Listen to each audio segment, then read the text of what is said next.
Warning. Privatization makes lawyers, accountants, stockbrokers, bankers, and investors rich.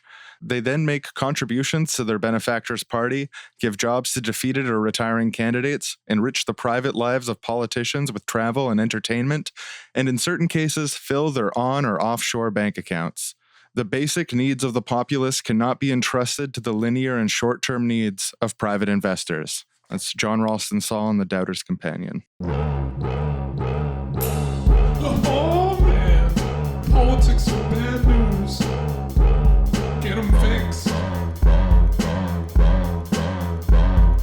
Seriously wrong. Seriously wrong. Seriously wrong. Seriously wrong. Seriously wrong. Seriously wrong. Seriously wrong. Seriously wrong. Die, you immoral mafia bastards! I'll show you to treat the lives of children frivolously. Oh, hi there. My name's Sean, I'm Aaron. and we're private military contractors. Together we run the Seriously Wrong subcontracted military forces unit, and we try to do the rational thing every week and shoot the bastards on the other side that our financial backers told us to. From what the financial backer tells us, the financial backer of those guys is really kind of an asshole. He's accused of all sorts of just really messed up bad stuff, and it's really a pleasure to shoot at him and his men. Liberate these people. Liberate the resources, the of course, resources. so for our financial backer.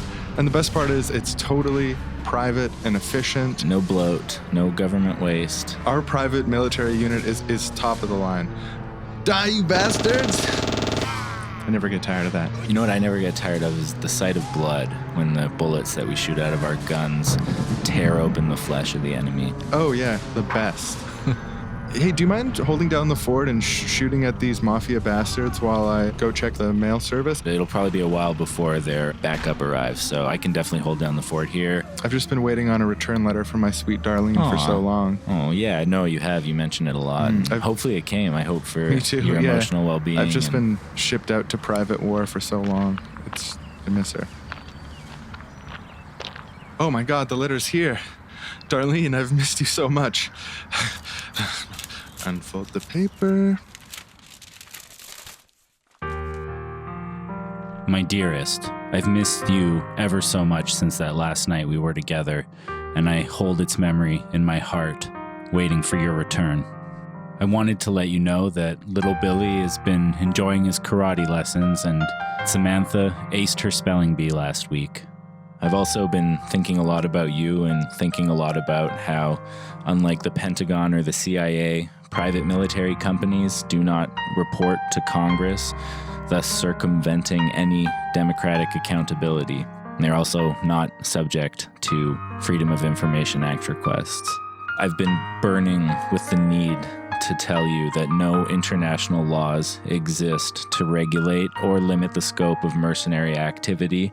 Hiring private mercenaries allows the government to wage war outside of the public eye, which encourages mission creep. Something I thought it might interest you to know, my love, was that during World War II, 10% of America's armed forces were private contractors, and since then has risen to 75%. And what isn't even counted in those numbers is that many of the larger defense contractors hire even more subcontractors. And a 2010 Senate investigation found evidence that many of these subcontractors were linked to murder, bribery, and in some instances, working against the government that had hired them. And a 2010 House of Representatives report found that the Department of Defense had been hiring local warlords for their security services, and that when contractors leave, these newly enriched local warlords often go into business for themselves, which breeds mercenary markets in the wake of U.S. interventions. I've just been sitting here looking at your picture, getting more and more sick every minute, hoping that you will come home to me. I've never been so lonesome in my life as I am right now. I'm completely lost without you, darling. I just hope that it won't be too much longer until I'm able to see you again.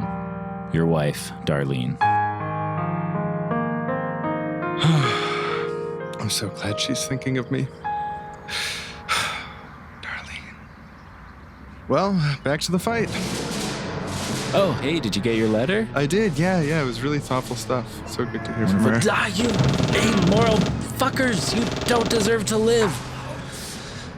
Well, glad to have you back. I'm happy to be back, too. Oh, what is this? Beeper's going off. Seriously wrong subcontracted military organization hired.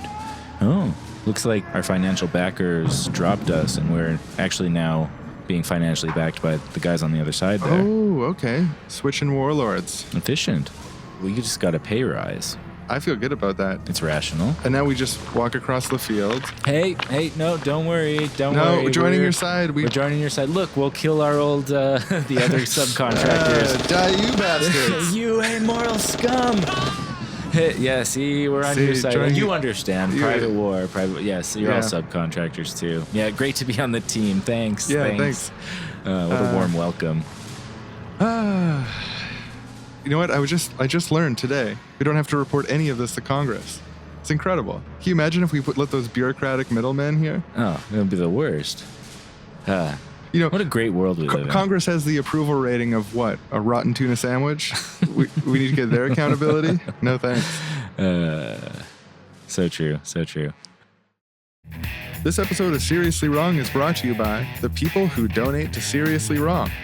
Our ability to continue doing the show and make the show as high quality as it is reliant on listener donations. Hey, you're a listener. Can you help us out and give us $6 a month to keep the show going? Aaron and I really wish that we could make way more episodes and do way more research, but it takes a lot of time and effort, and we love doing it, but there's just only so much we can do while also working other jobs. So thank you so much to everyone who donates to the show. Thanks for listening. Welcome to the show. Privatization, what's our stance on it? Keep listening to find out. So I have a definition of privatization here for you and see what you think. Define it for me, man.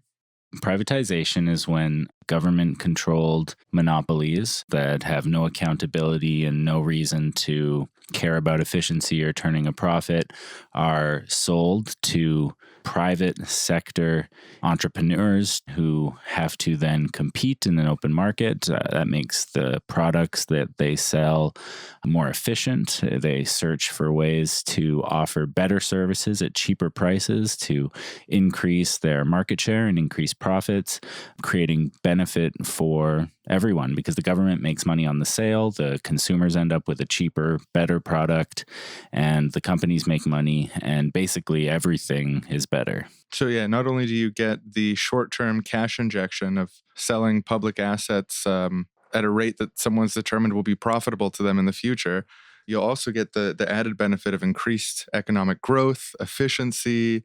You'll take these essential public services, these things that are so important to us, like telecommunications, like rail service, like even public water systems. You can take that out of the bloated public service cronies and then move that into an efficient, positive space where you're going to have increased productivity, more dividends for shareholders, lots of dividends for shareholders. That's one of the best parts. Lots of innovation and competition as well. Okay, look, if you're a government providing a service, then what incentive do you have to keep costs low?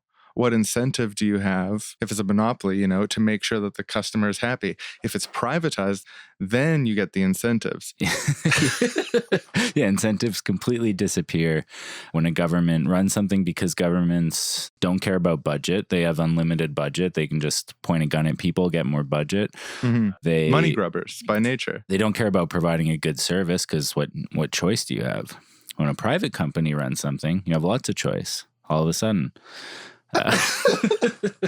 Even though there's only one person operating public transit as a private corporation, it's still competitive because something corporations. Well, it's competing with all the young upstarts who now, because it's a wide open market instead of something controlled, anyone could buy a bus and just start offering public transit services. If you and I buy some buses, start running down that road for $1.75 instead of $2.75, we can undercut them and make tons of money. Then they'll be forced to compete, lower their prices for the consumer. It's perfect. Yep. You're like, I'm running out of steam on this. I'm running out of steam on the ironic endorsements of privatization. Because when I was looking for like, what are the arguments that people have that you should privatize? Because like privatization is so endemic. Like, for example, our center-left ruling party at the federal level, the Liberals, super in favor of privatization. They wear rainbow socks, progressive on a lot of issues at the same time. Legalized weed. Legalized weed. Working on the process of legalizing weed. I think that's a legitimately good step. Yeah. But at the same time, also privatizing infrastructure. They're like, yeah, progressive vision for Canada. Privatize infrastructure. Legalize weed. I was so busy rubbing my hands together in anticipation of that legal weed, I wasn't paying attention to whether or not anything was privatized. That's how they get you. Really, the only arguments I could find for privatization, because I mean, I've got a cynical explanation for why it happens, which is that privatization or like public-private partnerships, they're a way for governments to get increases in infrastructure without having to actually put up the sort of capital spending themselves. So you get the benefits of creating infrastructure at the end, but with less budget impacts. And if you're a government that's moving from like budget to budget, working from a premise that you need to have balanced budgets, there's an incentive to have a partnership with a private corporation that will put up all the capital in exchange for a return on investment. And then you don't have to change anything on your balance sheet. So that's sort of like the cynical explanation for why it happens. But I was like, there's got to be like ideologues that are like super in favor of privatization in general. Yeah. And I found an article by the Fraser Institute, which is a right-wing think tank. It's not really right-wing so much as like a capitalist, neoliberal, think tank. And actually, the Fraser Institute was founded in response to the Dave Barrett government in BC in the 1970s. It was like the socialist premier of BC that our province had for a couple of years. The Fraser Institute was formed to like counter signal against him. Yeah, to counter signal against him and the potential of more people like him in the future. Right. And like try to build this common sense in Canada of capitalist politics. And they mentioned that in terms of the short-term budget impacts being positive. Like if you sell off assets, you get a cash injection. Yeah, exactly. Then that helps balance your budgets if you really want to balance some budgets. But it's like you only have so many essential services you can. If you're relying on selling them off in order to balance your budgets, it's just not a long-term budget balancing plan. It seems like a really bad argument. I don't know. Know what it is it's crackhead governance. Right. It's it's like getting a Best Buy credit card and maxing it out to buy some TVs and then selling them off. Right. You know, it's like that's what privatization is. But there's studies, and these studies are criticized for being politicized to achieve an ends that are cited by like people who support privatization. And they claim things like increased economic growth, improved performance, and increased efficiency. So these things sound good in theory, but it depends really importantly, like what are you talking about when you say efficiency? Because if you're talking about efficiency that you're generating more profits and spending less money, that's usually what's meant in like the economic realm of efficiency. It's not about, we use the resources perfectly well. Like what an efficient use of chalk. You know, we ran out of chalk right at the end of drawing our chalk mural. That's perfectly efficient.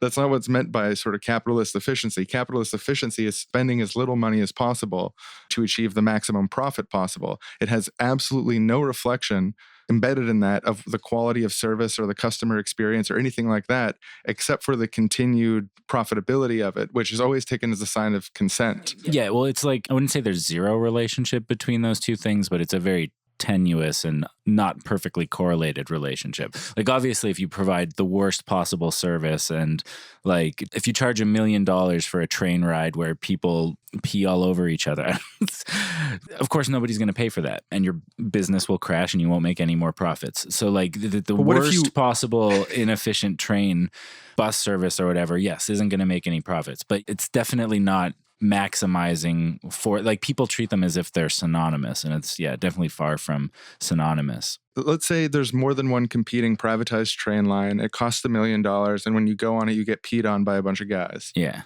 Let's imagine that, you know, there's a few major providers of trains, and they all have similar problems. Right. You know, some you get peed on a little less, but you pay a little more than $1 million. So it roughly balances out. They offer different deals at certain times of the year. It's like, book now for January, and you'll get 30% less pee in your mouth. Like when I think of the pee train An example of you, the world just fleshes itself out of my brain. One of the main things that was jumping out to me reading about this stuff was that things that are getting privatized are usually, as we've been saying, like essential public services. And because they're essential public services, when the government sells them off, the government isn't divested of responsibility from making that thing work. And so it often ends up that they end up having to subsidize the private companies, and it has to regulate them because a lot of them are like dangerous things. Like you have to impose regulations, and then you have to oversee the companies and make sure that the regulations are being followed. It's not like you sell off the railroads and then all of a sudden the government doesn't have to worry about railroads anymore. No, the government still has to worry about railroads. It just has less direct control over the railroads, and it can often end up being a bloating factor on the government. It's like a bureaucratizing effect because you're adding all these extra layers of paperwork. It's like now the government sends its regulation dictates off to the 5 different head offices, and they respond back and forth, and then they're getting their subcontractors to do certain things and or hiring someone to do the inspections. And so you're just creating all these different layers and layers. And I think this is like one of the big themes of privatization is when you privatize, you create all of these subsections, contracting jobs, all these like Russian nesting dolls where everyone's taking a little sliver of profit along the way, not necessarily adding productive value. Like middlemen, rent seekers, especially if it's a natural monopoly of some kind. So that could be like a regional power authority or the water system of a city or public transit or something that exists that is needed, but there isn't necessarily like a market place for the way that there should be.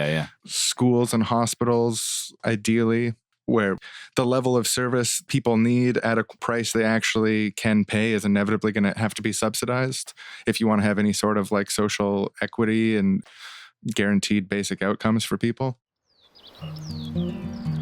Oh, hey man, thanks for coming camping with me. My pleasure. You know, I love to spend time under the stars and sleep on the ground, you name it. I brought my air mattress. I don't sleep on the ground. Oh, okay. Well, to each their own. I just rough it. A bit of a princess, you know. Oh, well. I want to feel every rock. You know, it's really about roughing it for me. It's just one of the ways I maintain my masculinity. One of the ways I rough it is just by only bringing 3 pillows instead of my normal 6. That's foreign to me, but differences are what make the world beautiful, right? Yeah. And well, one thing we share is that we both love marshmallows. You want to go sit by the fire? Yeah. Just open this package of marshmallows, hand one over to you. You can take this stick. I'll take a stick. It's got the sticker on it from last time that you put on it. Oh, great. Yeah, I don't want any of your cooties on my marshmallows. Friends can joke like that, but I don't have cooties. Oh, I love the heat of this fire. Oh, that's toasty. Do you mind if I take off my boots? I don't know how it is in there. Sure, yeah, no. You don't mind? Oh, do you mind? I was thinking while we wait for these marshmallows to toast, I might tell you a little bit about the privatization of the British Railroad. Sure, yeah. No, I've always been curious to follow up on that topic. So they did it in a really interesting way where the infrastructure or the actual rails themselves, the switching stations, was sold off to one company called Railtrack. But the actual trains themselves and running the trains along the track was sold off to multiple companies. So the tracks were run by one company and the trains were run by a ton of different companies depending on the region and the location. That's a really weird choice. What possible justification do they have for that? Competition? It's actually hard to know what the justification would be because you can't really run competing railroads on the same sections of track, which they recognized, and which is why only one company could still run one section of track. There's only one track. There's got to be one coherent total schedule that all of the trains and all of the tracks are following. Yeah, so the fragmentation, it's hard to justify. Oh, your marshmallow's on fire. Oh, I got so caught up talking about the privatization of the British railroads, I forgot. You know, I don't even mind that it was on fire, though, because sometimes I like to just pick the burnt part off, throw it in the fire, and then just eat the gooey inside. Oh, that's twisted, man. You're a wild one, dude. So, the fragmentation... led to massive costs associated with the government still has to regulate the rail industry. It's important. Yes, needed by the government to make the country work. So any minor change to rail regulations that was introduced was correlated with a huge cost of oversight of negotiating with different shareholders. Yeah, it's an insane multiplication of effort. So the end result of this is that costs to the consumer skyrocketed. Skyrocketed. Skyrocketed down? You're funny. No, skyrocketed up. You got the graham crackers, right? Oh, no. I forgot the graham crackers again? I always forget the graham crackers. I This don't know why. always happens. Gotcha. I got graham crackers. You did? Yeah, I do. You did? I knew you'd forget. Oh, you know me so well. You think I'm going to trust you to bring the graham crackers after last time? Well, here, pop them open. Pass a couple over here. Yeah, here you go. That's a good thing thank about you. it's a complementarity in our friendship, right? Perfect for camping. And you know what else is perfect? This latest marshmallow. Didn't burn this one. I'm just going to sandwich it in between these graham crackers. Oh my God. Can you imagine marshmallows without graham crackers? Kill me now. Am I right? This is just my first one because I gave it a nice light toast. So as I was saying, not only did the actual cost people pay have huge increases, the subsidies that the government is paying out to all these private corporations are actually more expensive than it was to run it before they sold it all off. So the government's spending more money. Oh my God. Why is the government so incompetent to allow this to happen? I don't know, but what I do know is that I mentioned all the infrastructure, the rails themselves were sold off to a company called Railtrack. They very quickly fell into financial ruin. And after multiple high-profile crashes due to the incompetence of that company, which killed many people and cost everyone a fortune, it's a theme, they're all this costing people a fortune, that specific company was renationalized. So that's the situation as it exists now. The government runs the tracks and a whole bunch of different private companies that are extremely heavily subsidized, more than it costs to run the whole shebang before, run trains that cost the public higher ticket prices. So they're paying more money for worse service and paying higher rates. Who's the joke on here? The public. The public. Yeah, the public. Oh, you're letting your marshmallow burn now. Honestly, it's burning like my anger at this. Maybe symbolically you should just let it burn to nothing and drop into the fire, like the rail service is going to do if they don't renationalize it. Yeah, I agree. I'm going to not touch it. We can just watch it burn and just think about how sort of in a way our culture and society's burning under neoliberalism. I'm not going to do that with mine, though. I want to eat this one too bad. Can I have a couple more graham crackers? Yeah, absolutely. Here you go. Thank you. But yeah, we camp to get away from this stuff. Do you want to like role play that we're both forest people? And that Like, we could don't you even live in the forest? Yeah, like just fully commit, like pretend like sort of grunt instead of talk and stuff. Or I don't know, maybe it's stupid. We don't need to do it. Oh, you're onto something there.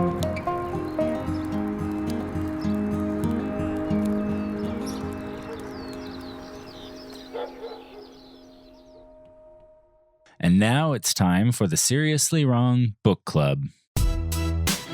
I recently read a book about Dave Barrett, who was the socialist premier of the province of British Columbia in the 70s. I recently read his memoir, which is called The Passionate Political Life. Dave Barrett was pretty against privatization. There's an anecdote that I thought was really funny, which is that when they raised the minimum wage from $2 to $2.50 an hour, the CEO of the Canadian Pacific Limited, which was a national rail company in Canada, said to Dave Barrett in a private meeting, if we have to pay our chambermaids at our hotels the new rate, our hotel's going to go in the red. And Dave Barrett responded, I'll tell you what, let's you and I go on television, you tell everyone that you can't pay $2.50 an hour to your chambermaids, and I'll tell everybody why we should take back every crown grant, every forest license, and every piece of property you've got from the taxpayers of Canada and British Columbia. Then the diplomatic MLA who was sitting in the meeting said, Mr. Sinclair, what the Premier really means to say is that there will be no decrease in the minimum wage, which I think is an amazing story. But there was another amazing story just sort of trickled throughout this book about the BC Petroleum Corporation. It was a crown corporation established by Dave Barrett's government in the 70s. Basically, it was a facilitator of petroleum resources that served as a middleman between producers and consumers. And they established a partnership with a private corporation called West Coast Transmissions to ensure that West Coast Transmissions would get about a 9 or 10% return on investment. In exchange for that, the BC Petroleum Corporation would take on 130 contracts from 80 producers that were formerly run by West Coast, and West Coast would focus on the distribution end. Within 4.5 months of that, BC Petroleum had earned $19 million in profits, which is 3 times the amount that there was normally earned in petroleum profits in a year by the province of BC. And by the end of the 70s, this whole arrangement had earned the people of BC $700 million that went into general revenue to pay for services that they liked, for example, schools. But then, eventually, a hostile government that was led by Bill Vander Zalm, who's an infamously shitty guy in BC history. In Dave Barrett's memoir, he mentions that Vander Zalm handed over BC Petroleum to a group of natural gas producers and didn't get a penny for this Crown Corporation, except for the promise of a smaller percentage of revenue. So basically, wise investments were made by a government that identified as socialist, and then as part of a sort of anti-socialist handing off of assets, a privatization scheme was done at the cost of millions of dollars of revenue to the BC people, which in order to maintain the same services would invariably mean an increase in taxes. So there's your little BC history lesson for today, and the book I'm talking about for Wrong Boys Book Club is called Barrett, A Passionate Political Life. It's about the former BC Premier Dave Barrett. Here's a quote from the Fraser Institute. If the private sector faces sustained losses, they will face bankruptcy. The private sector must therefore provide its customers with quality goods and services in a timely manner at affordable prices. The public sector doesn't face the same pressures. What? It's just, you see this with the narrow economic logic all the time, where people will build this little like sort of fantasy world, like on this imaginary sort of graph paper. And it's like, if you have rational man A and rational man B, then surely rational man B would never do something that, like... Yeah. But like, why don't those same pressures, like, okay, I understand a government run railroad, if it's running at a loss, probably isn't going to go to bankruptcy. Like there's a difference there. Mm-hmm. But I don't understand why that means there's no pressure to be efficient. There's no pressure to provide good services at an affordable cost. Like it seems like those pressures always exist, and maybe even exist a little bit more for publicly run organizations, because the public has some imperfect but direct feedback mechanism where they exercise some control over the government that just doesn't exist. Like the public can't vote out the CEO of newly privatized Public Transit Inc. It's so funny because when something is privatized, everyone will complain about the privatized thing incessantly because all of a sudden the cost of rates are going up, the quality of service is decreasing. And these are all things that are predictable in the very structure of privatization leading up to it. So like people will be like, oh, this private company that used to be public, we should have more control over it. Like, and maybe that's a good instinct that people have. But then also originally, when public sector things start to fail or start running deficits and stuff like that, the first call, thanks to the hard work of the professional liars and charlatans at the Fraser Institute and other places, the first call from the public is like, privatize it. We need competition. Right. Competition will save us from the transit nightmare. Yeah. And the competition thing, it's like, if it is a field in which competition is possible, and private companies could compete with the government and be successful and like do it better than the government, then usually they do. And if you look at like the Federal Postal Service or something, U.S. Postal Service, Canadian Postal Service, you didn't have to nationalize the Canadian Postal Service for FedEx and those other things to exist and to offer certain services at like, sending a package sometimes is cheaper with FedEx and you might go with them. Sometimes it's cheaper to use Canada Post and you go with them. If it is a field where competition is possible, you don't have to privatize anything. Like, just let them do it. Just do your upstart business. They'll say like, oh, it's not fair that the government is subsidizing our competitors. It's not fair to us. So therefore they shouldn't get subsidies to make sure it's a fair competition. But like, no. Actually, the reason it's subsidized is because it's providing a public service. Mm-hmm. And if you can't compete with the public service version, fuck off. Yeah, the whole point is you're saying you can do it better. So So if you can do it better, then you should be able to compete. And if you can't compete with the subsidized version, well, then you suck. Subsidizing programs is one of the things that governments do. Like, you can have a public sector something that runs at a loss, and then you measure whether or not it's serving a social purpose. Yeah. And then that's your budget item is, look, it's serving a social purpose. Like, it costs money to do things. It especially costs money to do really big and important things that change a lot of people's lives for the better. It costs money. Yeah. It's not necessarily going to tie profit one-to-one with social benefit. That's just never going to happen. So, like, one of the benefits of preventing privatization is that you can run things at a loss for public benefit, or also configure them to generate profit and put that into general revenue, which means that, in effect, you can do more with less taxes. So if you're against taxes, you should also be against privatization, because if someone is willing to buy a government asset, that means they think it's potentially profitable. They're not going to buy it because, like, this thing is losing money, and I anticipate that will continue going on forever. I'm going to buy this thing, pay money so that I can lose money. That's my plan. Yeah, so if someone has any bid of any size for any public organization and they want to privatize it, that means they anticipate they can make money off of it. So if they can make money off of it, that means that you can generate profit that, instead of going to some random guy, goes into general revenue and helps pay for services that everyone relies on. Nope. You're forgetting the deep mystical truth that anything run by the government, inefficiency increases. I think the universal coefficient is by 50 times less efficient. Basically, I would accuse privatization of being a sort of inherently kleptocratic system where powerful people hand off public assets and profit-generating ventures to their friends at discount prices. In almost all cases, it's just a crime against the public. You're just robbing from public wealth. Anyone will tell you, if you've got a goose that lays golden eggs every day, you shouldn't sell that goose for a one-time thing of like 5 or 6 of their eggs. Like, you should hold on to the goose and sell the eggs. This is basic economic logic, but when we look at governments, we no longer apply that logic because we project this mythological bumbling government. Businesses never bumble. There's a reason that the 2 B's there sound really good together. It's because it's true. I saw this stat that estimated that of all the Thatcherite privatizations, what it amounted to was a 14 billion pound transfer of wealth from the public or from state-run entities into the hands of private entities, because often these things have to be sold off. These things that aren't making money have to be sold off at very low prices in order to incentivize people to want to buy them. So the things that were sold off were worth 14 billion pounds more than they were sold off for. Plus there was 3 billion pounds of bank fees and other like transfer fees and things like on top of that. Got to get a little off the top if we're going to help it.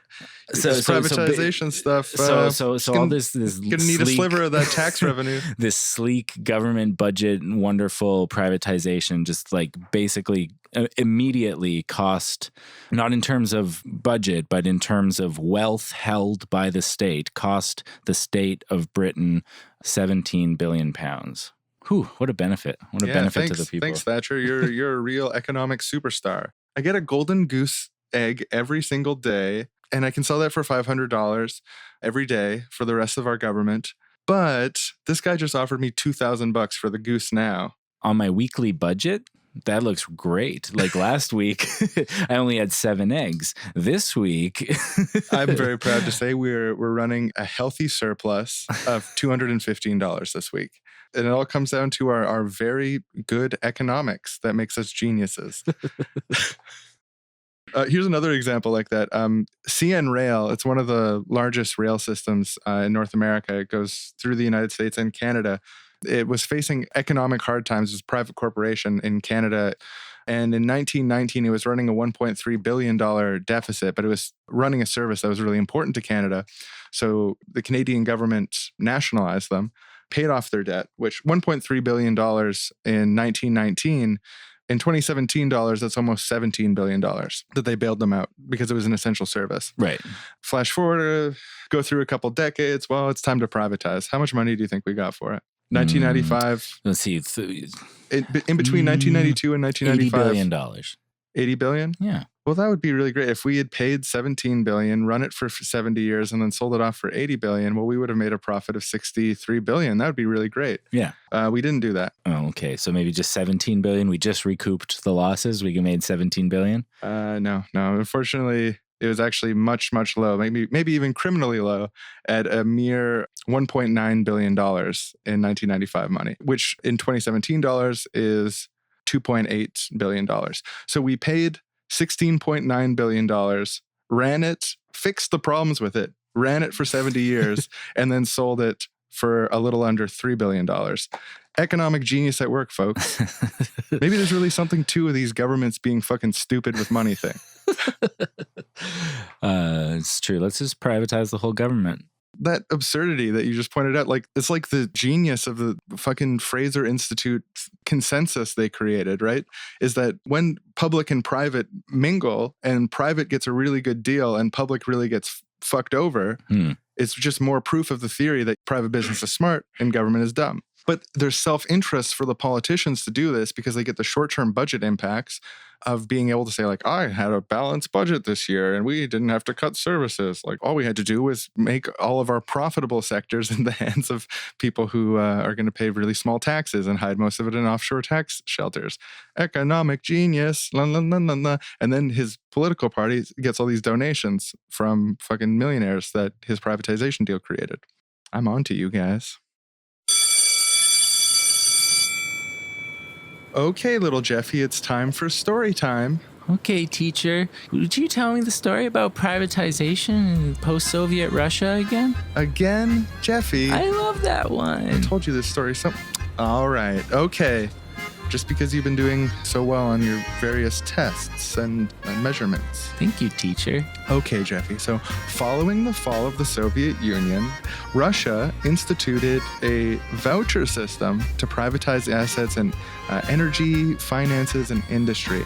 The idea was they'd give each Russian citizen an equal share of the national wealth, which came to about 10,000 rubles, or about $63 American. So that meant they had shares in all the new private companies? Yeah, so they distributed them to about 98% of Russian citizens. Sounds very fair. This was actually proposed by Anatoly Shubais, who's the finance minister of Russia, based on suggestions from economists from Harvard.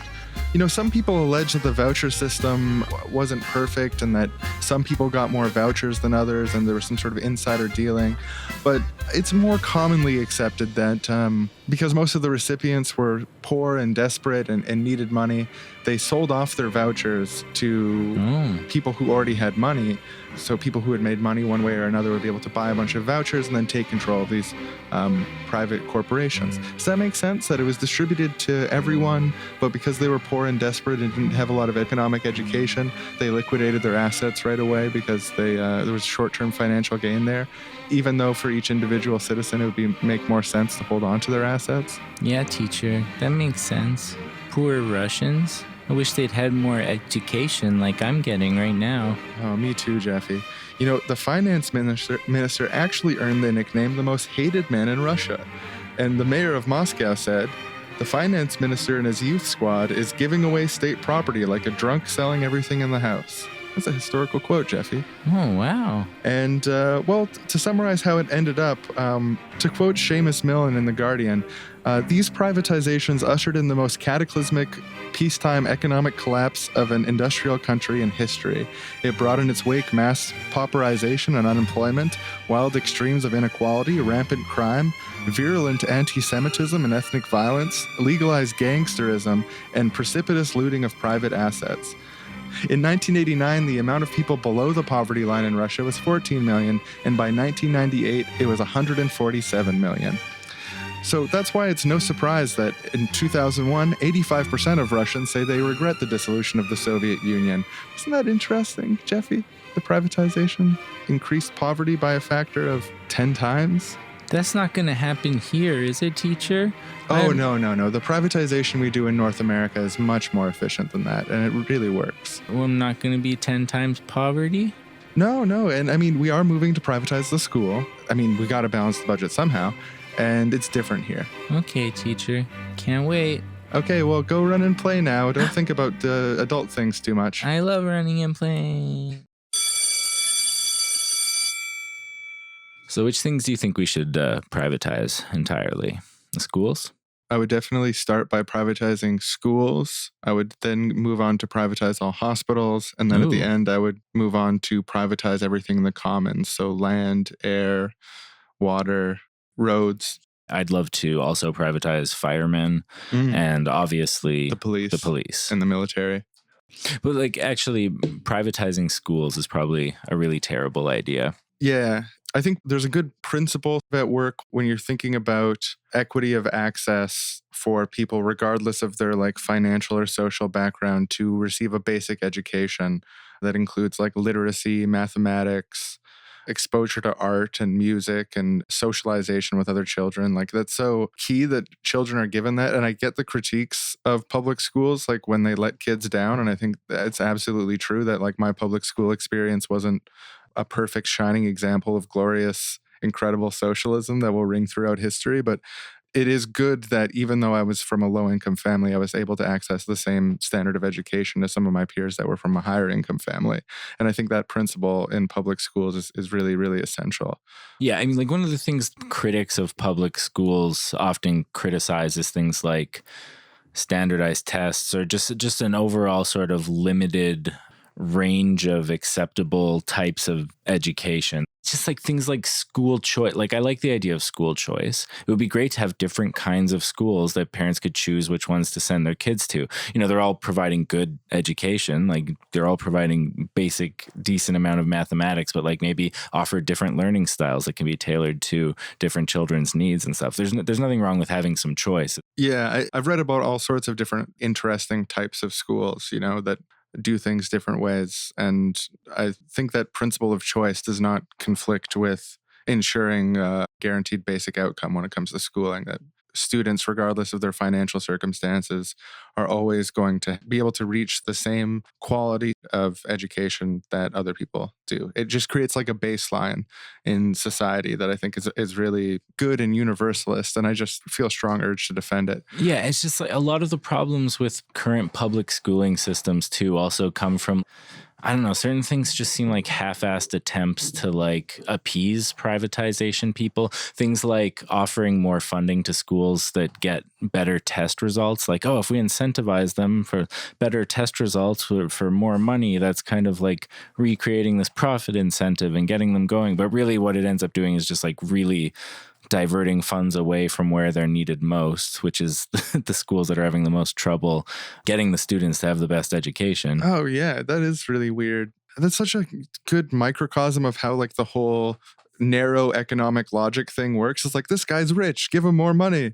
Like, yeah, I don't know. It's like one of the ways this ideology of privatization is fucking up even the way we run public things. I say we, but I should say the way the US runs public things. I don't think Canadian schools are funded that way. An example from the local scene here in BC I know about is that under the previous provincial government, which was like a free market, free enterprise government, they didn't privatize medical care, although individuals of them did talk about it. Like one of them mentioned in a debate, it was like a major gaffe because Canadians don't like that. BC residents, at least mostly, don't like that. But they did privatize the cleaning of hospitals. So like here in Vancouver, it's actually noticeable if you go to the hospital sometimes that the cleaning of the hallways is not up to the standard that you would really hope for a hospital. And apparently the reason for that is that the previous free enterprise government privatized hospital cleaning and locked the province in a 20-year contract that they can't leave without paying out. There's like an acceleration term. So in order to leave, they have to pay out this contract to these people who are providing a worse quality service at a higher price than when the hospitals just had their own cleaning staff. Right. So there's no competition. It's not like they were like, we're contracting out the cleaning, and so lots of people are going to bid, and whoever does it the best for the cheapest is going to get the job. Yeah, there might have been different bids, but no, I mean an ongoing bid. No. Where you can get fired if you do a bad job, which is kind of part of how that's supposed to be efficient. No, that's only poor people get fired if they do a bad job. Yeah, this example is another weird way that the ideology of privatization is infecting even publicly run things. Because like they're not going to privatize my healthcare. Like Canadians would not fucking stand for that. But what they'll do is just privatize and subcontract little aspects of it to drive up the costs of public healthcare. Because right. they're make it they're seem paying worse. all the middlemen at a lower stage than the public part. So they privatize all these little wings of it, and everyone gets their huge profits there, then delivers a substandard service and walks away with big bags of money. Yeah, and you talk about cushy government jobs. They're just offering cushy government jobs to companies, to private companies, to the owners of businesses. Cushy government contracts, I guess is the... And this is such a key thing about the privatization debate and the way that it's framed and thought of is that, again, if you dislike, quote, big government, everything that's bad about big government, like the cronyism, the insider dealing, the people who are enriching themselves at the expense of other people, privatization pretends to be an anti-big government measure while replicating all of the most toxic and insidious things that big government is accused of. Like amplifying them even. Yeah, it's an incredible shell game. They give away things that belong to you, that belong to everyone, to their friends. They sell you out. You're the victim. They're taking advantage of you. They're taking advantage of the fact that we don't all fight against this. So like it often gets framed in terms of private versus public ownership. And then sometimes like you can think of public ownership as ownership by the government, which is all those guys over there who do these things I don't like raise taxes or whatever. Mm-hmm. But or there's probably room for things that are neither. Yeah, state run versus corporate run. Well, yeah, something that's beyond both of those. I mean, well, there's certain criteria you could evaluate them both by, like, say, transparency and honesty and participation and stuff like that. Yeah. So you could say, like, oh, this private one is better than this public one, but this public one is better than this private one. It's not really a competition. Like, public's inherently good because it's always democratic and accountable and so on. It's just that it should be, and we technically have the mechanisms to create that. Yeah. Well, I mean, like, in democratic accountability is a really good thing that public has over private. Yeah. Or like government has over corporations, let's say. Because like, I guess there's also NGOs and NPOs. Those are kind of like somewhere between private and public. Yeah, and like also a charity. Yeah. A charity. But they're all sort of, but all of them exist because they're given the right to by governments in some way. Yeah. Like they exist within legal frameworks of governments. Yeah. And also that's one of the reasons that government's so primordial to the conversation. Like government is the genesis of all these other different types of organizations. And so it's literally like what a corporation is. It varies from geographical region to geographical region based on what the government defines a corporation is. Yeah, so it does strike me as a good, smart tactic to aim for the root, which is government. But like, what would it look like for something that was a legitimately public institution, whether it's run for the government or not? Like, what level of accountability, transparency would it have? Is direct democracy the right choice? I mean, inevitably, because of the structure, it's going to have to be given some regulation and legal protection by government. Yeah, like I said before, the very definition of what these things are would end up being described by government legislation. Yeah, or it could arise in sort of like a dual power situation where it arises being not defined by the government, but the government decides eventually to tolerate it for its benefits or whatever, or it defines its own terms. It's not government defined terms, but then eventually a buy-in from the government comes instead of a crackdown for whatever reason. Oh yeah, like a symbiotic relationship rather than one being subordinate to the other. Yeah, and if like you're anti-government, you say like maybe eventually the government can fade away and this thing can fade up and become the new order or something like that. Yeah, if you want to. Is your pager going off? It is. Oh, apparently our financier changed. The Fraser Institute is Seriously Wrong's new backer. Well, yeah, I mean, all this theorizing anyway was just in service of saying this institution, this truly public institution, would be a really terrible idea. If it was run by bureaucrats. Yeah, which it inevitably would be. There's two options. There's bureaucrats and there's private corporation. Private business professionals. Yeah, and I mean, they're not all svelte physically, but as far as balance sheet efficiency, extremely svelte. They just have the strongest motivation to make the most profits, have the most accountability to the shareholders in terms of profits. Because think about it this way. If a member of the public sees that their profits are high and that they realize that their profits are high and they shouldn't be high, they'll withhold their money. They won't take the bus. They won't use the public water system. I know that if the company providing water in my hometown did something wrong, I would just drive to another city to get water every few days. So, on principle. Why wouldn't I? And look, the fact of the matter is you're going to be able to 3D print water system in your house around the corner anyways, and then we're going to have a real revolution. So why don't we start now by privatizing everything, and then we'll follow that up with 3D printing, and then everyone gets what they want. And now a word from Seriously Wrong's newest, biggest sponsor, the Fraser Institute. Hi there, listeners of Seriously Wrong. I'm CEO Fraser Crane of the Fraser Institute. And I want to tell you today about Pittsburgh water privatization, a privatization success story. So in 2012, the Pittsburgh Water Authority, a bunch of bloated bureaucrats chomping away at taxpayer dimes, they had their systems so bad they needed repair, hundreds of millions of dollars in debt, and they're worried about the long-term future of the system. So they bring in someone elite, someone slick, someone from the private sector who knows how to manage.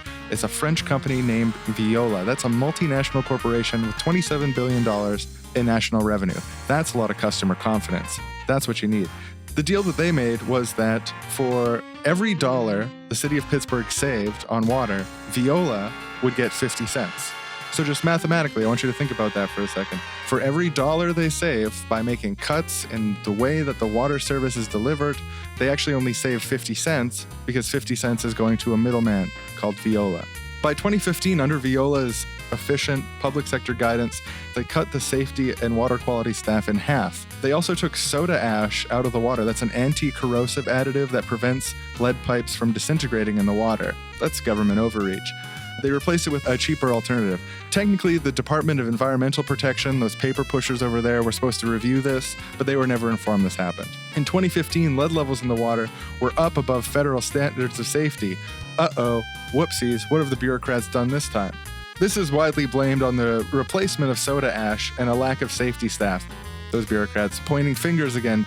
The water's also become extra expensive, triple the cost of the regional average. And some consumers are being billed way over their actual usage. A particular man was billed a year's worth of family water usage on an empty home in 1 month. Did you leave more taps than you could possibly have on all month, sir?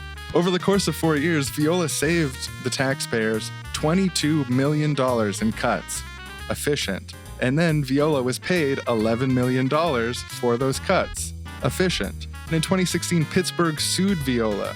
Another cash grab, another money grab from these politicians. In April 2016, Massachusetts sued Veolia also for allowing 10 million gallons of sewage to spill in the town's harbor.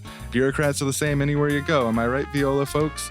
The Michigan Attorney General has also charged Veolia with fraud and negligence for failing to discover Flint's lead contamination problem after Veolia was hired in 2015. Pittsburgh Mayor Bill Patuto said they had an incentive to not make capital investments in property planning and equipment, to not fix the pipes when needed, and instead pass these costs off to other agencies, the cities, and the ratepayers.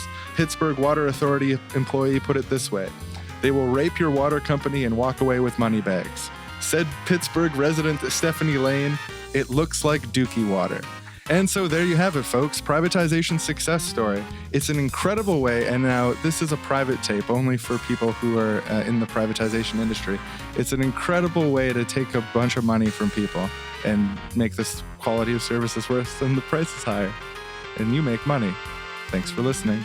And thank you, Fraser Crane and the Fraser Institute, for being the biggest sponsor on Seriously Wrong. It's no problem. I'm happy to be here. So there's this kind of pattern where you have a government that wants to privatize and wants to give the handoff to their friends. They'll first sabotage the organization to make it run massive debts, decrease service, increase public complaints about it.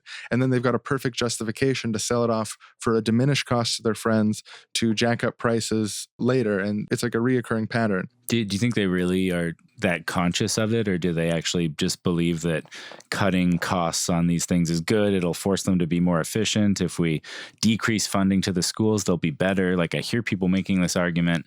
The problem is that they're just resting on all this free cash flow we're giving them. And I think in some cases there's definitely something real and malicious to it through people in governing bodies of certain ideologies. But then also, if you ideologically don't believe in something because of either where it comes from or just the general premise of public ownership, are you going to be the best steward of public ownership? Probably not. Like, even the ideological disposition could breed a type of like laziness and disenfranchisement with treating the it's like that character on Parks and Recreation. What the fuck is his name? Swanson? Yeah, Ron Swanson. Yeah. He just like hates government and so doesn't do anything at his job and does it terribly and is only saved by his underling who loves government and puts her heart and soul into it. It's just a good point that like someone who ideologically disagrees with something is going to be a poor steward. But like my point was just that like regardless of the intention of defunding it, whether it's honestly that you think that will help it somehow or if it's like intentional sabotage, the end result is the same, that the thing just ends up not working as well and you're able to sell it off to a company. Yeah, Hanlon's razor would suggest that it's incompetence and not malice. Right. But I carry venom towards those people because they do so much damage. But I mean, public ownership isn't a panacea in itself. It needs to be in some way legitimately democratic.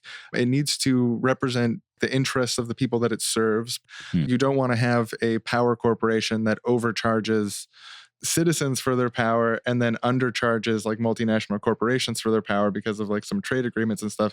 Although from my understanding, that's like often the case that there's different rates and industrial rate is way better. But like that's a poor stewardship of distributing resources into places where it's needed. Yeah, and having this conversation constantly going on and the reality of privatization constantly going on takes energy and thought away from the questions of how do we run a successful public enterprise? How do we provide electricity or medical service or shelter or all these things that everyone should have access to? How do we set that up best as a society? That's the real conversation, and that's where the most interesting questions are. But we just keep getting stuck on this. Oh, well, maybe we should sell all of it off to a large corporation. A for-profit institution is always going to behave more or less the same way. It's going to try to increase profit and increase market share. There's like very predictable things. And within government, there's also a list of predictable things, but it's also kind of more of an open terrain and canvas. Because in some ways, governments have more flexibility because they're the ones who get to set the definitions, as I said before, the parameters. They get to write the game rules. And like obviously they have a lot of external parameters that they can't get outside. There's the realities of the election cycle and like pleasing people, not going bankrupt and other things like that. So there are definitely parameters governments have to adhere to, but they do have they have the bonus of not being a sort of slave to quarterly profit numbers. Profit doesn't always have to be the bottom line. Yeah. But then that's just a starting point. That's not a guarantee that you're going to have a good organization. Yeah, especially when there's other incentives that are cross-referencing those, like personal incentives rather than like individuals in government aren't always following the best interests of government. Sometimes they're following the best interests of themselves, using the power of government to enrich themselves. Or even just the best interests of their party versus the best interests of the public. One other thing that it would be wrong not to mention is the possibility of precluding privatization of the worst kind through legislative safeguards. The same way that you can lock a government in a 20-year contract with shitty hospital cleaners, you can lock a government in a contract to only privatize certain services under extremely hard to achieve conditions. Like, for example, a 2/3 majority vote of all the people who work in the company followed by a public referendum. You could also require that if something's privatized, that they only have a return on investment of a certain size before taxation rates go up or something like that. Like you could set legislative frameworks that would persist after your term in office that could protect against future privatization. Yeah, right. So maybe doing that, you can carve out some time, some decades where people can actually say, that's off the table for now. Let's actually focus on how do we build these public services in a way that's sustainable and beneficial to everyone. So yeah, like what should an institution be? I mean, it should have some degree of accountability to the people that are affected by it. It should be aimed to provide those services at the lowest possible cost. And or I could imagine an argument around like water conservation, that you set the price point based on how much water that it's reasonable for people to use, and then you use that profit to bring into general revenue to pay for other programs. That seems very justified to me. And it's still great to be efficient and get the costs all the way down so you can make more profit for general revenue to pay for healthcare, to pay for doctors and whatever else. One of the things I really like about imagining a functioning government system is how you can have things sort of like balance with each other or like generate profit somewhere. And this is so key to understand if you're an anti-big government person, and it's counterintuitive, but privatization means an increase in taxes for the same services. If you want the same services and you privatize things that generate revenue, even if it's uneven revenue that doesn't bring revenue every year, if you turn down revenue, you need to raise taxes to fill that gap to fund the same services, or you have to cut services, which you may support. But they'll never cut the ones you like. Tell you right now, you anti-authoritarian listener who I love so much in your heart, who doesn't like the government, they're never going to cut at the waste first. They're not looking out for you. They're going to sell this shit to their friends, and they're going to jack up the prices, and you're going to pay more taxes in the end. This isn't a hypothetical, mathematical, economic reality of rational man A and rational man B. This is dozens and dozens of case studies that always have the same outcome. The joke is on you. The joke is on you. Yeah, you said it. You said it. I'm just looking at my watch here. The sign looks like the bus is late. You know, there's going to be another fare increase in January. Really? We just had one. Yeah, by 2023, they're doubling it. Doubling it from what it is now or from where it was a year ago? From what it is now. Jesus Christ. Oh, there's that bus. There's a bus. Oh, hi. Hey, bus driver. Hi, boys. Oh, that's fare increases. What the heck is that about? I just heard it's going to be doubled. I know it is. It is going to be double. I guess it has to be that way. I'm just a bus driver. You know, when they privatized the Wrongtown bus line, they said it was going to decrease fares, but it's going up and up and up. Did you at least get a raise? Or they? No, all of me and my union brothers in the Wrongtown Bus Drivers Union have had a 12-year wage freeze. 12 years? Yeah, I wish it would go up, honestly, but what can you do? You got to pick the people up and drop them off. That's your job. Well, what am I going to do? Get into I another field? I can't. Appreciate you doing it, and you kind of feel the same way. It's like, what am I going to do besides riding the bus? I can't afford a car or car insurance, so I'm just going to pay the increased fares. Yeah, you sure will. And I'm going to take the wage freeze and can't change everything, but you can change whether or not you have a smile. Yeah, I mean, I guess so. I don't know. It's But, you know, we haven't been running the service out of town anymore. At least, you know, we'll run them during the day a few times, but the last one's at 7. And if you miss that, I guess you're stuck out there. Oh, geez. I hope they're not planning to cut service to the Southeast District. I know it's a bit remote from the rest of the city, but so that's where I live. Yeah, they might. I don't know, but it depends, I guess, on ridership numbers and... I mean, looking around the bus right now, it's not too full. Yeah, not just you and a couple others, I guess. If that's the case, I guess that's how it is. Just things are the way they are. I'm just a bus driver, and prices go up, wages stay the same. Gotta love Sorry, it. just pull that. It's our stop right here. Okay, boys. Well, as we always say at Wrongtown Bus Company, it is what it is. Yeah. Take care, boys. See ya. Thanks for the ride. Well, he's a nice guy, eh? Like, you didn't say anything the whole time we were on the bus. Yeah, no, that guy scares the shit out of me, man. So, there's this unreality to him. I tried to talk to him about it once, and it was really pointless. So now I just kind of am like, yeah. It's interesting because he seems really well informed, but he hasn't. I don't know. He freaks me out, dude. I don't know. Almost like he's been hypnotized or something. His cheeks are so rosy. Too rosy for an adult man. You don't think he wears blush, do you? It looks natural. I think it's natural. I think it's natural too, but he's like a Christmas elf. I never talk to him unless I'm with you. Relentlessly neutral on privatization Christmas elf, yeah. Yeah. Okay, so I guess when we both turn to the camera. Thanks for listening, everyone. This has been another episode of Seriously Wrong. We came to this bus stop because this is where we sign off the show every week. As you know, the show is listener supported. We have so many show ideas that we want to make. There's a lot of extra effort that we could be putting into the show to make it even better, to make other kinds of content, to make more content, but we need your help in order to do it. If you donate $6 a month, there are bonus episodes. For $2 a month, you can get into a Facebook group for donators. We are super thankful. All those donations that already exist have allowed us to progress the show to the point where it's at now. We think that it's getting better and better all the time, and we want to keep going on that trajectory. Better shows, more kinds of content. So yeah, you can donate on PayPal, you can donate on Patreon. Both those links are big, obvious buttons on our website that make it easy for you to help us out and contribute to the show and contribute to what we're doing, because we love doing it and we want to keep doing it. Yeah, and it's an honor that you're here with us at the end of an episode that we produced. It's like it's just cool to think about that you listened to the whole thing. Oh man, some people need to self-crit or quit. That's what I always say. Listen up, your politics are bad news. Get them fixed. Seriously wrong. Seriously wrong. Seriously wrong. Seriously wrong. Seriously wrong. Seriously wrong.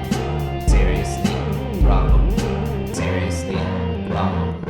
Seriously wrong. Seriously wrong.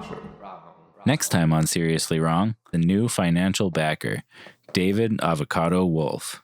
Aaron, I'm so excited to share this with you. I've looked at all the research. This is 100% true. Here, take this turmeric. Oh, looks like healthy. Not only is it healthy, would you believe that it is on the exact same wavelength as, get this, now this is going to blow your mind, 100% true, healing diamonds. Healing diamonds. Same wavelength. Would I believe that? Yeah, I'll believe that. I've checked all the paperwork. I've checked all the real research, the suppressed research, and it is true. Our financial backers always give us the best repressed research, and that's how we know what we say is true. So welcome to the show, everyone. Today's episode is about healing diamond frequency turmeric. We're also going to have a special report on certain yoga poses and their effect on electric sexual energy. Hint, you'll be coming for hours. Stick with us. Constant ejaculation. All that and more coming up. Wrongtown Health Authority Special Report. Warning, the next episode of Seriously Wrong is so enlightening that it can make you uncontrollably and repeatedly come for hours in orgasmic pain.